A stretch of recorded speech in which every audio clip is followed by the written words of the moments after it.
Shalom, puji Tuhan boleh kembali menyapa sahabat-sahabat sekalian dalam program pendalaman Alkitab melalui pelajaran Sekolah Sahabat bersama dengan kami Cornelius Media. Kita sudah tiba di pelajaran yang ketiga dengan tema gambaran dari pernikahan.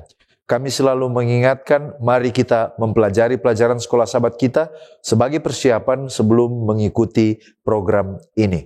Saya Pendeta Edward Taliwongso bersama dengan Pendeta Felix Gosal dan Pendeta Widodo Purwanto akan menolong saudara-saudara untuk menggali lebih dalam pelajaran Sekolah Sahabat kita. Mari kita tunduk kepala dan kita berdoa. Bapa Tuhan kami, Allah yang Maha Baik, kembali lagi kami sangat membutuhkan urapan Roh Suci-Mu ketika kami akan mempelajari firman Tuhan. Bantu kami, buka hati dan pikiran kami. Di dalam nama Yesus Kristus kami sudah berdoa. Amin. Ada 4 bagian dalam program ini. Yang pertama kita lihat dasar Alkitabiah, pelajaran sepanjang pekan ini. Yang kedua kita mencoba menggali makna dari ayat hafalan. Yang ketiga pokok pikiran yang muncul dari pelajaran hari per hari. Dan di bagian akhir kita tiba kepada aplikasi. Mari kita lihat yang pertama, dasar Alkitabiah. Kejadian 2 ayat 23 sampai 25. Manusia atau Adam dan perempuan pertama dipersatukan oleh Allah dalam pernikahan menjadi satu daging sebagai lambang kesatuan yang intim dan kudus. Kemudian ada Efesus 5 ayat 29 sampai 32. Kristus mengasihi jemaat seperti seorang suami mengasihi tubuhnya sendiri, menekankan hubungan pernikahan sebagai gambaran misteri rohani antara Kristus dan gereja. Kemudian ada Yeskiel 16 ayat 4 sampai 14. Allah menggambarkan Israel sebagai bayi yang dibuang, namun Dia memeliharanya, menghiasinya dan menjadikannya mempelai yang mulia. Ini melambangkan kasih karunia Allah. Lalu ada Wahyu 18 ayat 1 sampai 4. Babylon yang besar itu sudah dijatuhkan karena penuh dosa dan menjadi tempat roh-roh najis, dan umat Allah dipanggil keluar supaya mereka tidak ikut dihukum. Kejadian 24 ayat 1 sampai 4. Abraham meminta hambanya bersumpah untuk mencari istri bagi Ishak dari keluarganya sendiri, bukan dari bangsa Kanaan. Ini mencerminkan pentingnya menjaga kekudusan umat Allah di dalam pernikahan. Dan terakhir ada Wahyu 19 ayat 1 sampai 9. Sorga bersorak oleh karena kejatuhan Babel dan menyambut perjamuan kawin anak domba di mana mempelai perempuannya sudah siap. Sekarang kita lihat pengertian judul gambaran dari pernikahan. Apa pengertian pernikahan atau perkawinan secara umum dan dalam konteks rohani pelajaran Sekolah Sahabat? Mari kita lihat menurut Kamus Besar Bahasa Indonesia, nikah artinya ikatan atau akad perkawinan yang dilakukan sesuai dengan ketentuan hukum dan ajaran agama. Itu definisi Kamus Besar Bahasa Indonesia. Nah, dalam konteks kekristenan, pernikahan adalah ikatan kudus antara seorang pria dan seorang wanita yang disatukan oleh Tuhan untuk hidup bersama di dalam kasih, saling melengkapi dan untuk membangun keluarga. Dalam konteks rohani dan pelajaran Sekolah Sahabat, ada 3 pengertian dari pernikahan. Yang pertama, itu adalah simbol dari hubungan covenant atau perjanjian antara Tuhan dan umatnya. Yang kedua, seperti suami istri itu dipanggil untuk hidup dalam kasih, kesetiaan, dan pengorbanan, demikian juga hubungan antara Allah dan gerejanya dipenuhi kasih yang setia, walaupun seringkali umatnya itu jatuh dan tidak setia kepada Tuhan. Dan yang ketiga, menurut konteks Sekolah Sahabat, pernikahan itu menggambarkan kedekatan, komitmen, kasih penyelamatan Allah kepada umatnya. Dalam konteks pelajaran Sekolah Sahabat, dalam metafora tentang pernikahan, siapa yang digambarkan menikah dan pihak-pihak mana yang terlibat di dalam pernikahan ini? Nah, kalau kita lihat dalam metafora pernikahan, Tuhan atau Yesus Kristus digambarkan sebagai mempelai pria. Dan umatnya Israel dalam perjanjian lama dan gereja di perjanjian baru, juga di dalam kitab Wahyu, digambarkan sebagai mempelai wanita. Pernikahan ini menggambarkan hubungan perjanjian yang intim, yang penuh kasih antara Allah dan umatnya, di mana Tuhan adalah inisiator, Dia sebagai pemelihara, Dia yang mengasihi, sementara umat itu dipanggil untuk merespon dengan kasih, kesetiaan, dan penyerahan diri. Apa sebenarnya pentingnya dan maksud pernikahan yang digambarkan dalam nubuatan, dalam buku Wahyu, dan kemudian siapa yang terlibat dalam pernikahan tersebut? Nah, kita harus mengerti bahwa dalam konteks kitab Wahyu, pernikahan itu menggambarkan penggenapan rencana keselamatan dan penyatuan kekal antara Kristus, sang mempelai pria, dan umat tebusannya, mempelai wanita atau gereja yang setia pada akhir zaman. Mengapa ini penting? Gambaran ini adalah untuk menunjukkan bahwa kesetiaan umat Tuhan akan dihargai, akan diganjar dengan persekutuan kekal bersama Dia dalam kemuliaan yang dilambangkan dengan perjamuan kawin anak domba. Wahyu 19 ayat 7-9. Maksudnya adalah untuk menegaskan bahwa hubungan kasih dan perjanjian antara Tuhan dan umatnya bukan hanya bersifat simbolis di dunia ini, tetapi akan digenapi secara nyata di dalam kekekalan, di mana tidak akan ada lagi dosa dan umat akan hidup dalam kemuliaan bersama Tuhan selama-lamanya. Ellen White dalam Desire of Ages halaman 151 menekankan konsep pernikahan ini. Dia katakan, baik dalam perjanjian lama maupun perjanjian baru, hubungan pernikahan digunakan untuk menggambarkan persatuan yang lembut dan kudus yang ada di antara Yesus dan umatnya. Bagi Yesus, sukacita dari pesta pernikahan menunjuk kepada sukacita pada hari ketika Dia akan membawa pulang mempelainya ke rumah Bapa, dan orang-orang yang ditebus bersama dengan Sang Penebus akan duduk bersama dalam perjamuan kawin anak domba. Kita datang pada ayat hafalan Wahyu pasal 19 ayat 9, lalu Ia berkata kepadaku, tuliskanlah, berbahagialah mereka yang diundang ke perjamuan kawin anak domba. Katanya lagi kepadaku, perkataan ini adalah benar, perkataan-perkataan dari Allah. Mari kita lihat pemahaman ayat hafalan kita. Apa peristiwa yang digambarkan dalam Wahyu pasal 19 ini? Khususnya mulai ayat 6 sampai ayat 10. Dan dalam situasi dan kondisi apa penulis saat itu.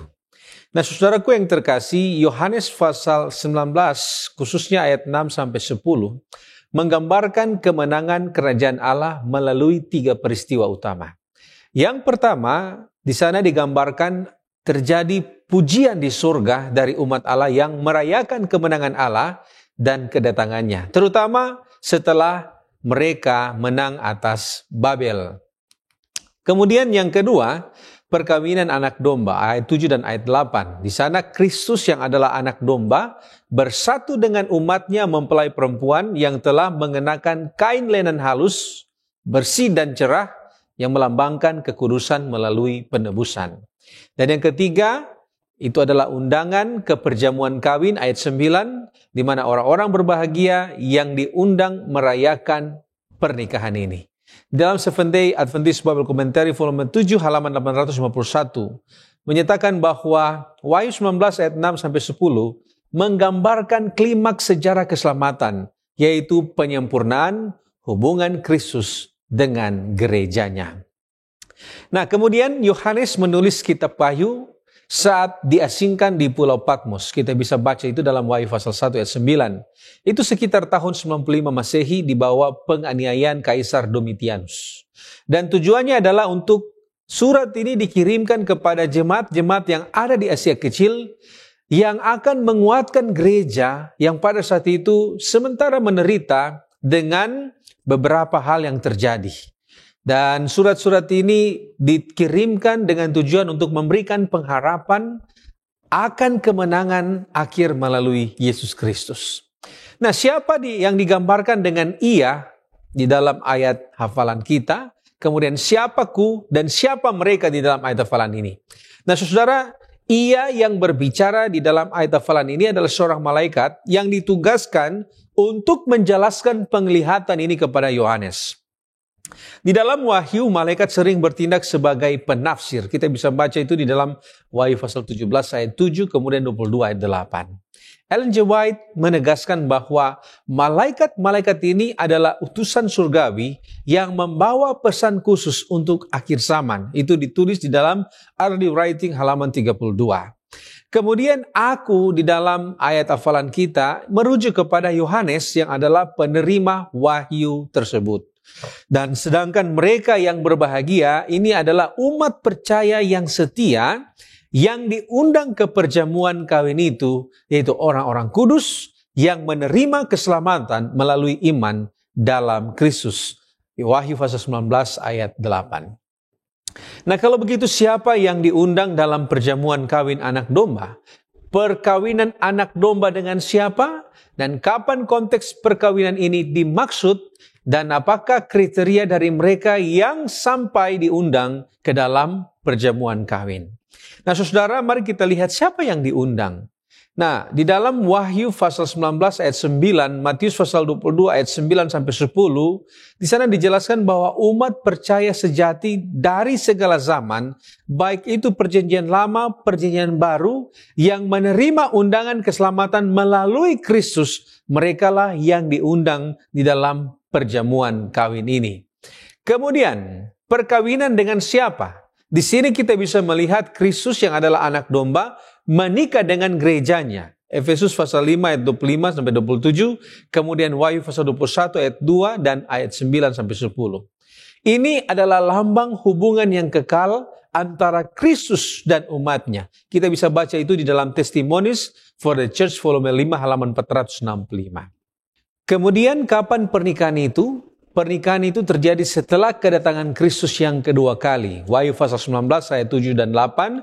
Kita juga bisa baca itu di dalam The Great Controversy halaman 636 sampai 637. Kemudian kriteria apa yang diundang atau apa kriteria sehingga mereka itu diundang? Nah, saudaraku, ada beberapa poin yang menjadi catatan di sini. Yang pertama, mereka yang diundang adalah mereka yang menerima undangan Injil. Lukas pasal 14 ayat 16 sampai 24. Kemudian yang kedua, mereka yang diundang, kriteria mereka adalah kesetiaan dalam penganiayaan. Wahyu pasal 2 ayat 10. Kemudian yang ketiga, mereka adalah orang-orang yang taat pada hukum Allah. Wahyu pasal 14 ayat 12. Kemudian mereka adalah orang-orang yang memiliki iman yang hidup. Yakobus pasal 2 ayat 17 sampai 18. Kemudian mereka adalah orang-orang yang berpakaian kain lenan halus, melambangkan kebenaran Kristus melalui iman dan ketaatan. Wahyu pasal 19 ayat 8, kemudian ayat pasal 3 ayat 18. Dan di dalam Step to Christ halaman 62 mengatakan hanya kebenaran Kristus yang memungkinkan kita untuk diakui di dalam perjamuannya. Nah, berikut apa pengertian dari perkataan ini benar. Nah, saudaraku, frase perkataan ini benar menegaskan bahwa undangan ke perjamuan kawin adalah janji ilahi yang pasti. Ellen G. White menegaskan bahwa perkataan ini benar, menunjukkan bahwa Allah tidak pernah ingkar janji. Semua yang telah direncanakannya pasti terlaksana. Itu ditulis di dalam The Acts of the Apostles halaman 585. Sekarang kita masuk pada pokok pembahasan satu daging atau one flesh. Nah, dalam konteks pelajaran sekolah sahabat atau dalam pengertian rohani, apa yang dimaksud dengan satu daging? Secara rohani, sesuai dengan konteks pelajaran sekolah sahabat, yang dimaksud dengan satu daging ialah perkawinan atau penyatuan kudus yang sifatnya permanen yang didesain oleh Allah bagi seorang laki-laki dan seorang perempuan untuk menjadi suami dan istri. Inilah yang ditekankan oleh Yesus dalam Matius 19 ayat 6. Demikianlah mereka bukan lagi dua, melainkan satu. Karena itu, apa yang telah dipersatukan Allah tidak boleh diceraikan manusia. Nah, Evangelical Dictionary of Biblical Theology halaman 511 mengatakan satu daging melibatkan kesatuan yang menyeluruh, tujuan, fisik, dan kehidupan. Sebuah kesatuan di mana keduanya menjadi sebuah kehidupan yang baru yang dirancang oleh Allah dan seimbang. Mereka saling mengimbangi kekuatan dan kelemahan satu sama lain. dan secara seksual keduanya menjadi satu daging secara fisik seperti yang tercermin dalam keturunan mereka. Kemudian Ortland R.C. Jr. dalam New Dictionary of Biblical Theology halaman 655 mengatakan bahwa satu daging adalah sebuah keterikatan seumur hidup yang eksklusif antara seorang pria dan wanita dalam satu kehidupan saling berbagi seutuhnya. Mereka menjadi milik satu sama lain dan hanya untuk satu sama lain.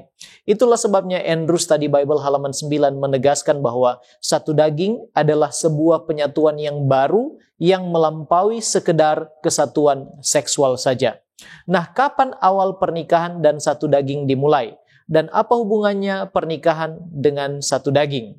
Berdasarkan apa yang tertulis dalam Kejadian pasal 2, pernikahan dan satu daging berawal dan dimulai di Eden, didesain oleh Allah sendiri pada waktu penciptaan. Manuskrip 16:1899 mengatakan bahwa Dia yang menciptakan pasangan kudus yang pertama dan yang menciptakan sebuah taman atau paradise, Eden bagi mereka, telah menaruh meterainya pada lembaga pernikahan yang pertama kali dirayakan di Eden ketika bintang-bintang fajar bernyanyi bersama dan semua anak Allah bersorak-sorai. Nah, apa hubungannya pernikahan dengan satu daging? Pena inspirasi dalam My Journey to Life, Step 14 Marriage halaman 3, di sana dikatakan bahwa janji yang diikrarkan oleh seorang pria dan wanita kepada satu sama lain dalam pernikahan berpuncak pada keintiman seksual yang disebut oleh Alkitab sebagai menjadi satu daging. Tujuan Allah ialah agar pasangan suami istri mengalami sebuah ikatan pikiran dan emosi yang intim yang akan menjadi dasar dari kesatuan seksual, membuat cinta dalam pernikahan dipenuhi dengan kehangatan, sukacita, dan kegembiraan. Nah, apa bisa satu daging tanpa pernikahan atau sebaliknya? Dari sudut pandang atau pengertian rohani, tanpa pernikahan tidak bisa tercipta satu daging. Namun dari sudut pandang praktek nafsu seksual dan percabulan yang terjadi, yang bertentangan dengan maksud Allah dan tujuannya akan hal itu, dan dengan demikian menjadi dosa, Rasul Paulus katakan hal itu bisa terjadi. 1 Korintus 6 ayat 16 bagian A katakan, atau tidak tahukah kamu bahwa siapa yang mengikatkan dirinya pada perempuan cabul menjadi satu tubuh dengan dia? Jadi bisa dalam konteks praktek seksual dan percabulan. Sebaliknya, sebuah pernikahan tetap akan menjadi satu daging walaupun tanpa ada hubungan seksual. Normalnya memang penyatuan dalam pernikahan puncaknya adalah hubungan seksual. Namun ada pasangan-pasangan suami istri tertentu yang tidak dapat memenuhi hal itu karena keterbatasan fisik.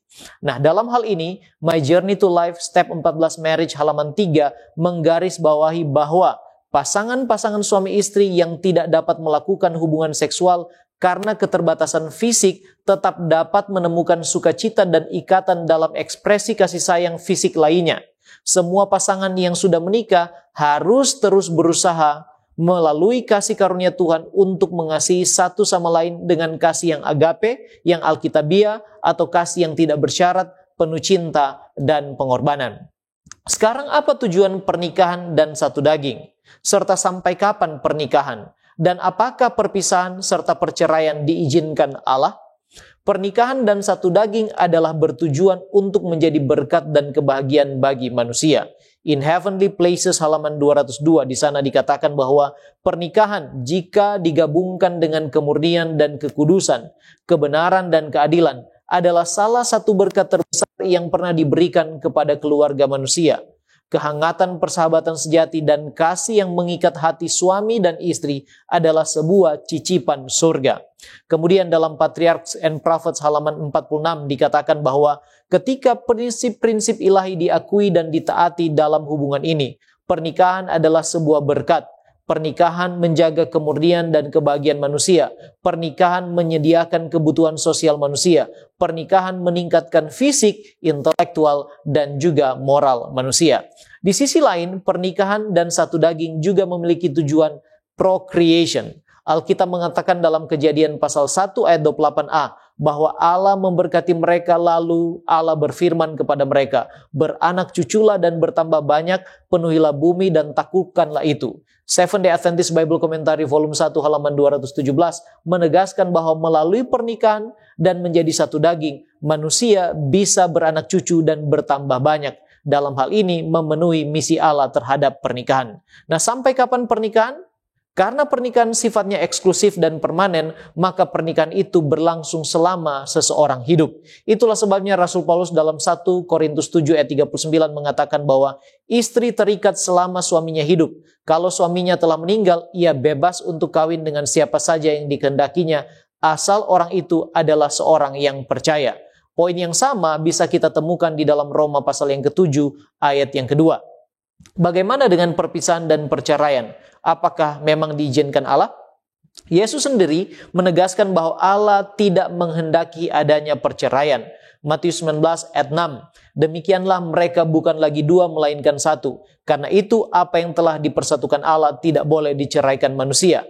Di ayat yang ke-8 kata Yesus kepada mereka, "Karena ketegaran hatimu, Musa mengizinkan kamu menceraikan istrimu, tetapi sejak semula tidaklah demikian." Jadi jelas, sejak semula Allah tidak merestui adanya perceraian. Namun karena dosa, Yesus kemudian katakan di ayat yang ke-9, "Tetapi aku berkata kepadamu, barang siapa menceraikan istrinya, kecuali karena zina," sekali lagi, karena zina, lalu kawin dengan perempuan lain, ia berbuat zina. Nah, bagaimana kemudian kita mempertahankan pernikahan sesuai dengan konteks pelajaran hari Minggu? Untuk mempertahankan pernikahan, maka harus ada yang pertama, pengampunan. Pasangan harus saling mengampuni betapapun tidak layak itu. Sama seperti Kristus mengampuni kita, betapapun kita tidak layak. Yang kedua, harus ada penerimaan. Sama seperti Kristus menerima kita, kita pun harus menerima pasangan kita dengan segala kekurangannya. Yang ketiga, mendahulukan pasangan kita lebih dari diri kita sendiri. Sama seperti Kristus mendahulukan kepentingan dan kebaikan kita terlebih dahulu. Baik, terima kasih pendeta. Sekarang kita melihat tema mempelai yang cantik, yaitu pelajaran yang bisa kita ambil dari Yeskiel pasal 16. Siapa mempelai wanita dan pria dalam konteks ini? Nah, mempelai wanita adalah bangsa Israel sebagai umat Tuhan, lalu mempelai pria itu adalah Tuhan sendiri yang mengangkat dan memelihara Israel seperti suami yang setia. Leslie Allen dalam Word Biblical Commentary volume 28 halaman 236 mengomentari hal ini. Dia katakan, secara retoris, pasal ini ditujukan kepada Yerusalem dan menggambarkannya dengan metafora seorang istri yang tidak setia yang harus menerima hukuman atas kejahatannya. Sementara nabi-nabi sebelumnya telah menggunakan metafora ini juga untuk menggambarkan keterikatan agama dan politik Israel pada abad ke-8 dan abad ke-7. Kisah dan kondisi mempelai wanita ini lahir sampai dia menikah, dan kemudian kita akan lihat maknanya. Kalau kita baca di dalam Yeskiel 16 ayat 4 sampai 5, kondisi awal dari perempuan ini ia adalah bayi perempuan yang dibuang ke dalam keadaan yang kotor, tak diinginkan dan hampir mati.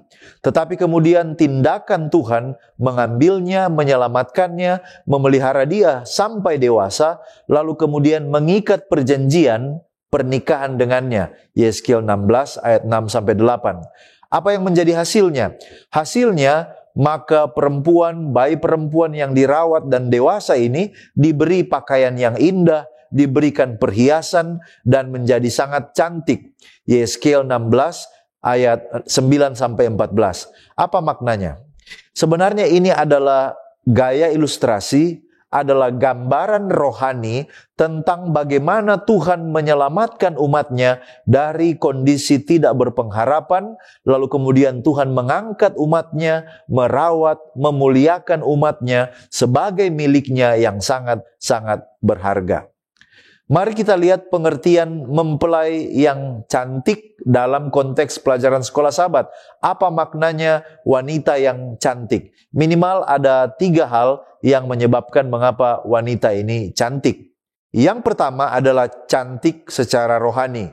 Bukan karena penampilan fisik, tapi karena kasih karunia Tuhan dan kemuliaannya yang dilimpahkan atas umatnya. Yeskiel 16 ayat 14. Yang kedua adalah cantik karena ditutupi oleh kebenaran Tuhan dan menjadi pantulan kasih-Nya kepada dunia. Dalam hal ini perempuan ini dikatakan cantik. Dan yang ketiga, cantik di mata sorga karena persekutuan dengan Allah dan hidup dalam hubungan perjanjian. Jadi inilah makna mengapa perempuan ini dikatakan perempuan atau mempelai yang cantik. Kemudian, apa tujuan dan makna diberikan perhiasan, pakaian lenan halus, dan apa pelajaran yang bisa kita ambil dari pemberian ini? Nah, mari kita lihat tujuan. Tujuannya adalah simbolis. Ini menunjukkan bahwa Tuhan itu memuliakan umatnya, memberkati mereka dengan kemuliaan dan keindahan yang daripadanya. Yang kedua, perhiasan dan pakaian indah ini melambangkan anugerah, melambangkan derajat, kemurnian, dan kebenaran Allah yang membungkus umatnya. Ada beberapa pelajaran untuk kita. Yang pertama, semua keindahan dan kemuliaan rohani kita itu berasal dari Tuhan, bukan dari diri kita sendiri. Itu sebabnya gereja tidak boleh berbangga dan menjadi sombong. Yang kedua, kita tidak boleh menyombongkan atau menyalahgunakan berkat rohani itu, menurut Yeskiel 16 ayat 15.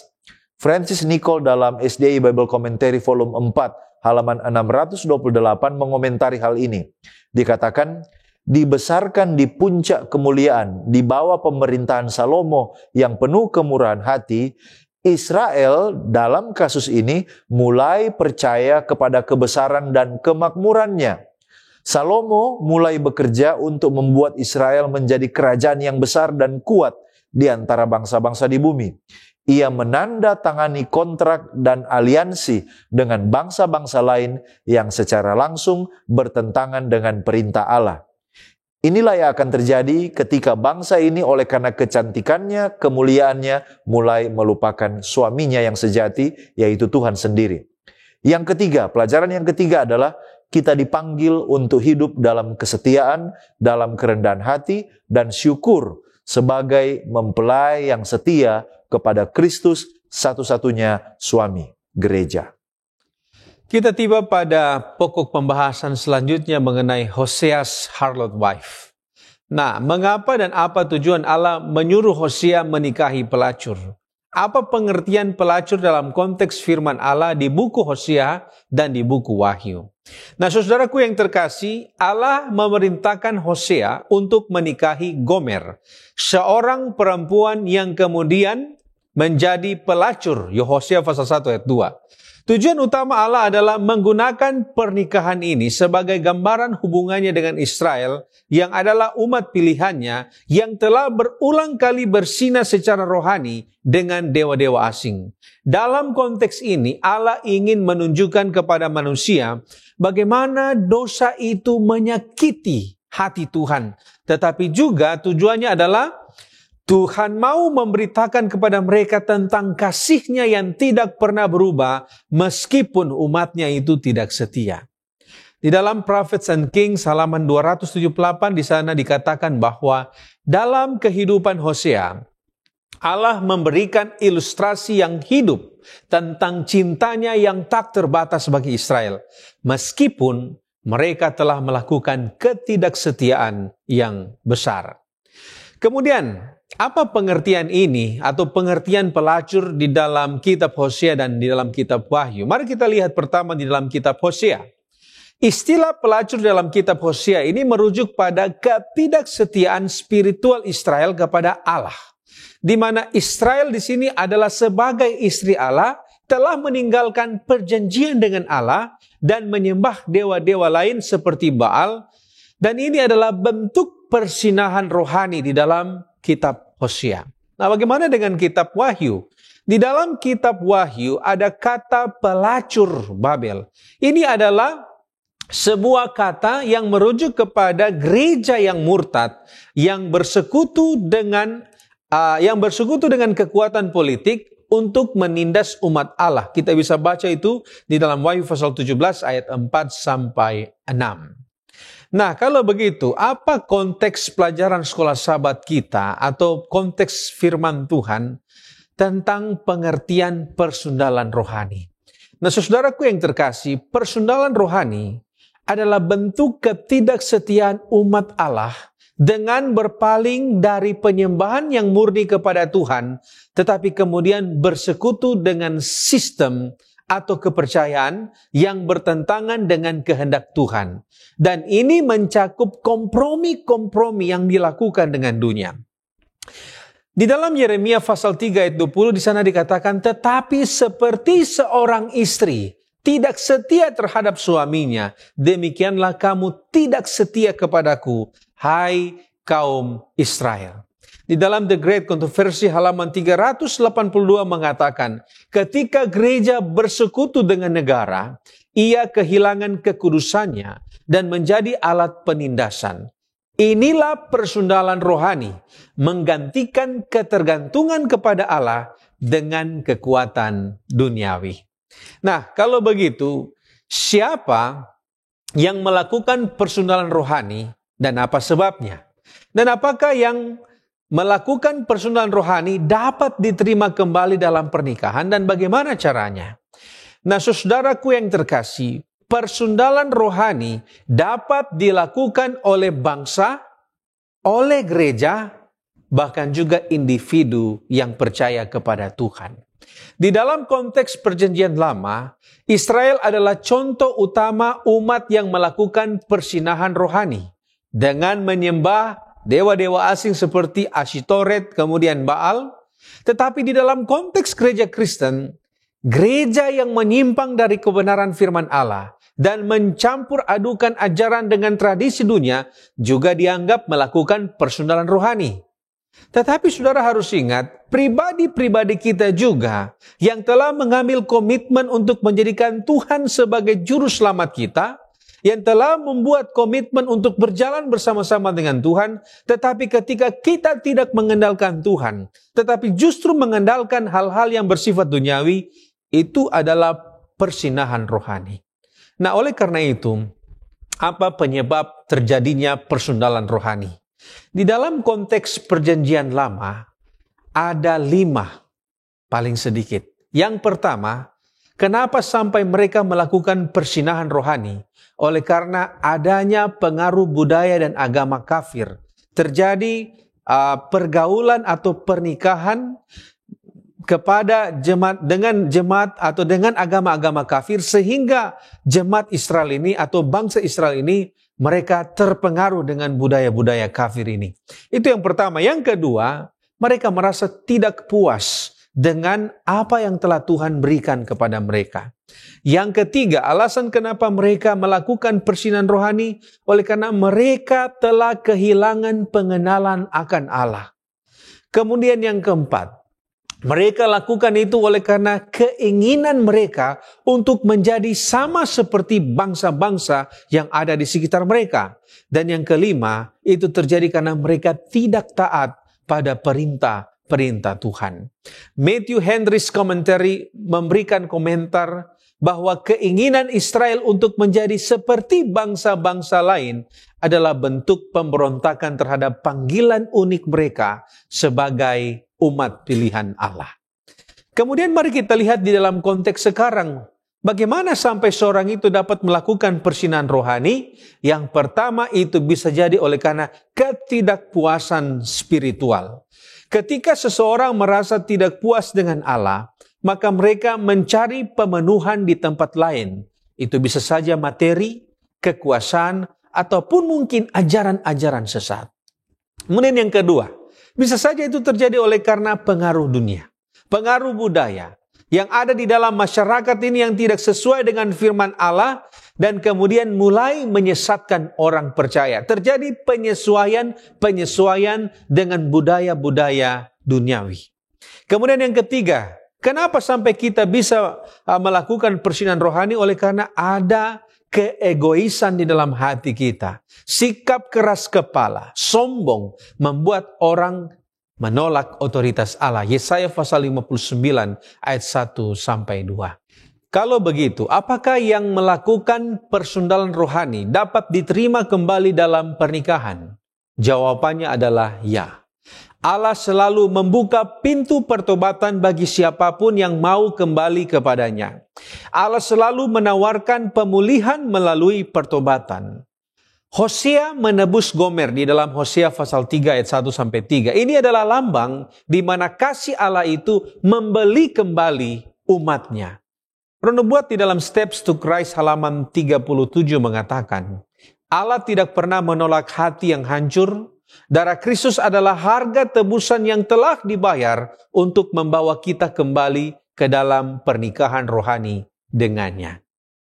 Nah, tetapi saudaraku, di dalam kitab Wahyu, pelacur besar itu yang melambangkan sistem agama yang murtad dan korup, dapat dilihat bahwa tidak ada indikasi jika Babel akan dipulihkan. Sebaliknya, Alkitab menjelaskan nasib akhir dari Babel adalah kehancuran total. Kita bisa baca itu di dalam Wahyu pasal 18. Namun, umat Allah yang masih terperangkap di dalamnya dipanggil untuk keluar. Wahyu pasal 18 ayat 4, dan dipulihkan di dalam persekutuan dengan Kristus.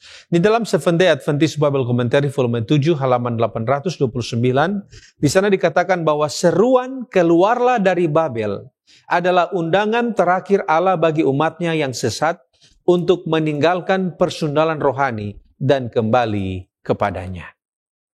Sekarang kita berpindah kepada pokok pembahasan Ishak dan Rebeka atau Ishak dan Ribka. Bagaimana kisah Ishak memperoleh istrinya Ribka menurut Kejadian pasal 24? Dan apa pelajaran penting dari proses pernikahan ini?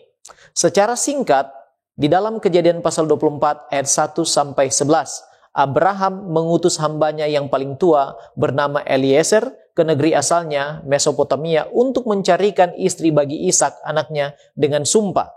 Ia tidak ingin Ishak menikah dengan perempuan Kanaan. Kemudian selanjutnya ayat 12 sampai 14 menjelaskan, Eliezer hamba Abraham berdoa supaya Tuhan menunjukkan wanita yang tepat lewat sebuah tanda, wanita yang menawarkan air kepada dia dan juga unta-untanya. Kemudian ayat yang ke-15 sampai 25, Ribka tiba-tiba muncul dan tanpa tahu tentang doa dari Eliezer, dia persis melakukan seperti yang didoakan dan itu dianggap sebagai jawaban dari Tuhan oleh Eliezer. Ayat 26 sampai 49, hamba itu Eliezer bersyukur lalu bertemu keluarga Ribka dan menceritakan misi perjalanannya. Yang kelima, ayat 50 dan 51, keluarga Ribka kemudian setuju dan Ribka dengan rela ikut untuk dinikahkan dengan Ishak. Kemudian ayat 63 sampai 67, Ishak bertemu dengan Ribka, membawanya ke kemah ibunya Sarah dan mengambilnya menjadi istrinya dan Ishak mengasihi Ribka. Itulah secara singkat kisah bagaimana Ishak memperoleh Ribka dan menjadikannya istrinya. Nah, dari kisah ini kita melihat betapa pentingnya doa dan penyertaan Tuhan. Abraham percaya kepada Tuhan dalam pemilihan pasangan hidup bagi anaknya Ishak. Demikian pula Eliezer hambanya terus berdoa meminta petunjuk dan tanda dari Tuhan dalam pergumulan misinya menemukan pasangan bagi Ishak. Demikianlah dalam hal pemilihan pasangan, baik orang tua maupun anak. Kita perlu banyak berdoa dan terus memohon petunjuk serta penyertaan Tuhan. Itulah pelajaran yang pertama. Yang kedua, dalam pemilihan pasangan, karakter itu lebih penting daripada sekedar penampilan fisik luar. Salah satu permohonan Eliezer kepada Tuhan adalah untuk menunjukkan kepadanya wanita yang ramah dan rendah hati untuk menjadi istri bagi Ishak. Dan jawabannya terkabul melalui kehadiran Ribka yang rendah hati dan juga ramah.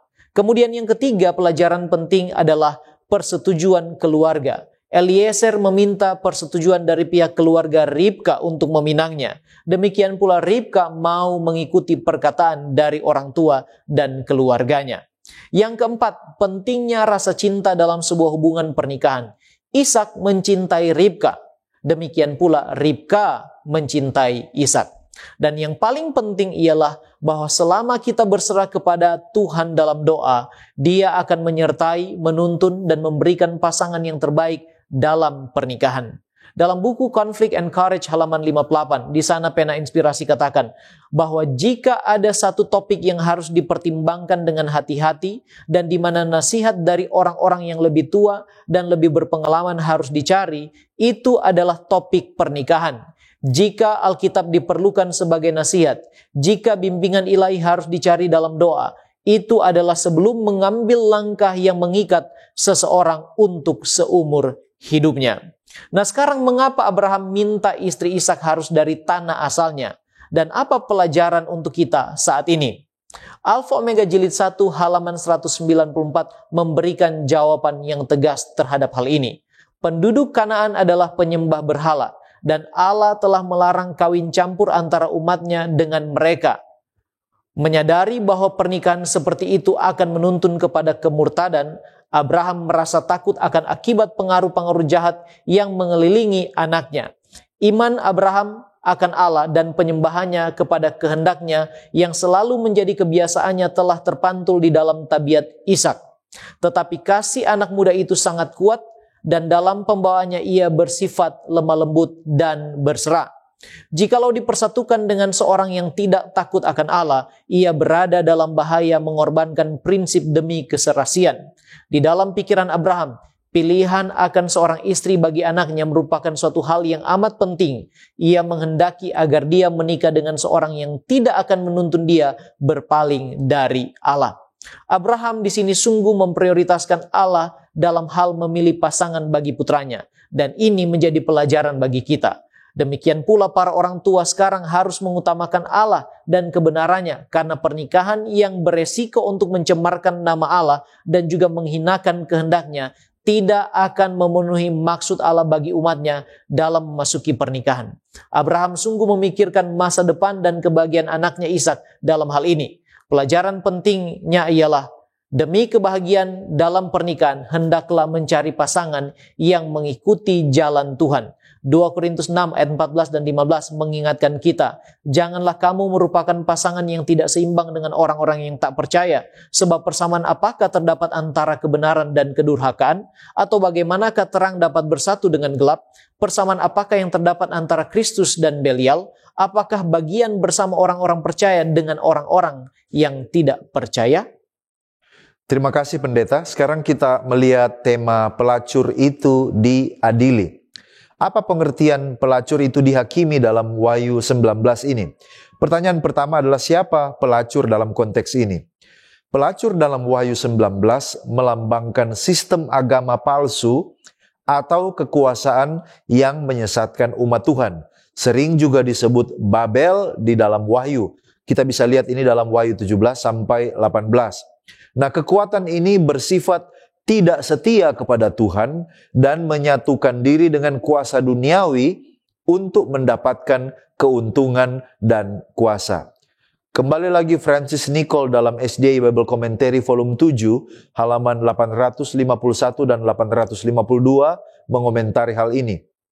Meskipun dalam satu pengertian Babel yang mistis dapat dianggap mewakili sistem-sistem agama yang murtad di sepanjang sejarah, tetapi Babel yang besar di dalam kitab Wahyu menunjuk dalam pengertian khusus kepada agama-agama yang murtad yang bersatu di akhir zaman.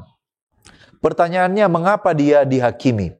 Oleh karena perselingkuhan rohaninya, ia berpaling dari Tuhan dan menyesatkan banyak orang dan menumpahkan darah orang-orang kudus, menurut Wahyu 19 ayatnya yang kedua. Yang kedua, oleh karena dia menolak kasih karunia Tuhan dan memilih jalan pemberontakan. Siapa yang akan menjadi hakim dan kapan penghakiman ini akan dijatuhkan kepada perempuan pelacur ini? Yang pertama, hakimnya adalah Tuhan sendiri, oleh karena dia adalah hakim yang benar dan adil menurut Wahyu 19 ayat 2. Penghakiman ini terjadi pada akhir sejarah dunia, pada waktu Tuhan mengakhiri kejahatan dan memulihkan ciptaannya. Francis Nichol, SDA Bible Commentary volume 7 halaman 871 mengomentari tentang masa atau waktu penghakiman ini dijatuhkan. Dia katakan, Penghakiman secara harafiah atau tindakan menghakimi di sini dalam konteks ini tidak diragukan lagi adalah 7 malapetaka terakhir secara umum dan penghakiman Babel mistis secara khusus. Jadi ini adalah penghakiman pada waktu 7 malapetaka akan dicurahkan pada akhir zaman. Apa pelajaran bagi kita dari pasal ini? Yang pertama, Tuhan tidak akan selama-lamanya membiarkan kejahatan berkuasa. Penghakiman pasti akan datang. Yang kedua, kita dipanggil untuk setia kepada Tuhan, untuk menjauhi kompromi rohani, dan kita harus hidup di dalam kebenaran. Yang ketiga, kita tidak boleh tertipu oleh sistem dunia yang menentang Tuhan, karena akhirnya sistem ini akan dibinasakan. Selanjutnya kita melihat tema pernikahan di dalam Wahyu 21 ayat 2-3 dan bagaimana Allah mempertahankan hubungan kasih-Nya dengan umat-Nya, dengan gerejanya. Mari kita lihat yang pertama arti pernikahan dalam Wahyu 21 ayat 2-3. Yang pertama, pernikahan itu menggambarkan penyatuan kekal antara Allah dan umat-Nya. Yang kedua, Yerusalem baru sebagai mempelai perempuan adalah simbol dari umat Allah yang ditebus dan disiapkan untuk hidup selama-lamanya bersama Dia. Dan yang ketiga, ini melambangkan pemulihan sempurna hubungan antara Tuhan dan manusia yang sebelumnya sudah rusak oleh karena dosa. Inilah makna dari pernikahan di Wahyu pasal 21. Bagaimana Allah sebagai mempelai pria ini mempertahankan pernikahannya, hubungan kasih-Nya dengan jemaat-Nya. Yang pertama, yaitu dengan kasih-Nya yang setia dan tak bersyarat, bahkan ketika umat-Nya tidak setia kepadanya, Allah tetap setia. Yang kedua, dengan cara Kristus menyerahkan dirinya, menyerahkan segala-galanya untuk menebus mempelai perempuannya, yaitu gerejanya, umatnya, sesuai dengan 1 Petrus 1 ayat 18 dan 19. Dan yang ketiga, Ia memelihara hubungan itu dengan penuh kesabaran, dengan penuh pengorbanan, dengan kasih yang tidak berubah, hingga umatnya yang dibawa kembali kepadanya untuk selamanya pada akhirnya mengasihi Dia dengan kasih yang tulus. Apa pelajaran dan harapan bagi kita yang bisa kita temukan melalui pelajaran ini? Minimal ada 3 pelajaran. Yang pertama, kasih Tuhan itu selalu lebih besar dari kegagalan kita. Ketika kita datang bertobat, Dia setia menerima dan memulihkan kita. Yang kedua, ada harapan dan ada jaminan bagi mereka yang tetap setia, bahwa mereka akan hidup kekal bersama dengan Tuhan, di mana tidak ada lagi air mata, tidak ada lagi penderitaan atau kematian. Wahyu 21 ayat 4. Dan yang ketiga, kita semua dipanggil untuk menjadi mempelai yang setia. Tidak cukup hanya menjadi anggota gereja, tapi harus menjadi anggota yang setia, yang menjaga hubungan rohani yang murni dengan Tuhan kita. Kita tiba pada pendalaman. Menurut pelajaran sekolah Sabat, bagaimana cara kita mendapat atau mengerti nubuatan Alkitab?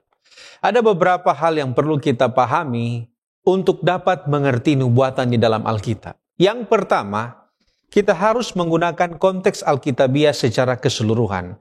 Biarlah Alkitab yang menjelaskan dirinya sendiri. Untuk memahami nubuatan, kita harus kembali kepada konteks Alkitabiah. Nubuatan tidak berdiri sendiri, tetapi terhubung dengan peristiwa-peristiwa sejarah, kemudian teologi, dan bahkan janji-janji Tuhan yang diberikan sendiri itu, yang diberikan di dalam Alkitab itu sendiri. Di dalam 2 Timotius pasal 3 ayat 16-17 dikatakan, semua kitab suci diilhamkan Allah dan berguna untuk pengajaran. Nubuatan harus dipahami dalam konteks keseluruhan Alkitab, bukan diambil secara terpisah. Kemudian yang kedua, pada saat kita mau belajar tentang nubuatan, kita harus menghormati narasi sejarah sebagai peristiwa yang nyata. 1 Korintus pasal 10 ayat 11 mengatakan bahwa peristiwa sejarah Israel itu adalah contoh untuk pengajaran orang percaya. Kemudian yang ketiga, di saat belajar nubuatan kita harus menghindari alegori yang berlebihan. Saudaraku yang terkasih, 2 Petrus 1 ayat 20-21 menjelaskan bahwa nubuatan tidak boleh ditafsirkan secara pribadi, tetapi harus melalui bimbingan Roh Kudus. Kemudian yang keempat, kita perlu memahami jika Tuhan tidak mengungkapkan segala sesuatu kepada manusia.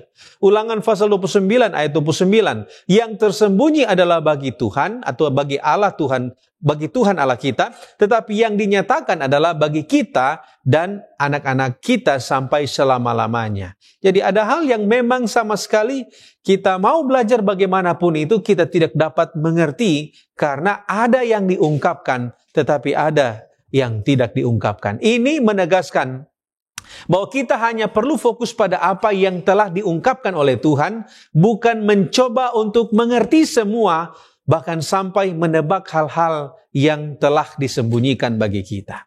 Nah, saudaraku, berbicara mengenai metode belajar nubuatan, Gereja Masih Advent Hari ke-7 menekankan pentingnya metode hermeneutika historis gramatikal, yaitu memahami nubuatan dalam konteks sejarah, bahasa asli, budaya, dan juga hubungannya dengan rencana keselamatan. Di dalam belajar nubuatan ada 4 pendekatan. Yang pertama disebut dengan preteris.